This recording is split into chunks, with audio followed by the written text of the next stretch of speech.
Oil 2 spoons.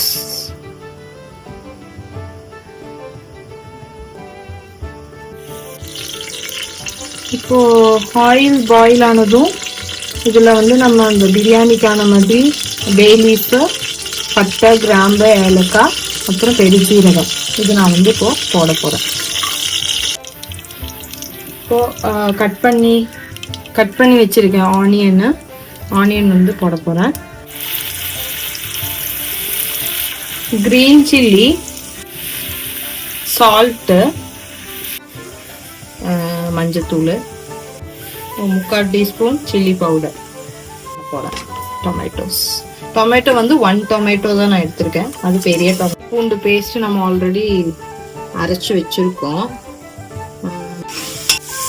Potato வந்து cut பண்ணி வச்சுருக்கோம். 1 பொட்டேட்டோ இது வந்து நான் போடுறேன். ஸோ டபுள் பீன்ஸை வாஷ் பண்ணி இது பண்ணி வச்சுருக்கேன், ஃபில்ட்ரு பண்ணி வச்சுருக்கேன். ஸோ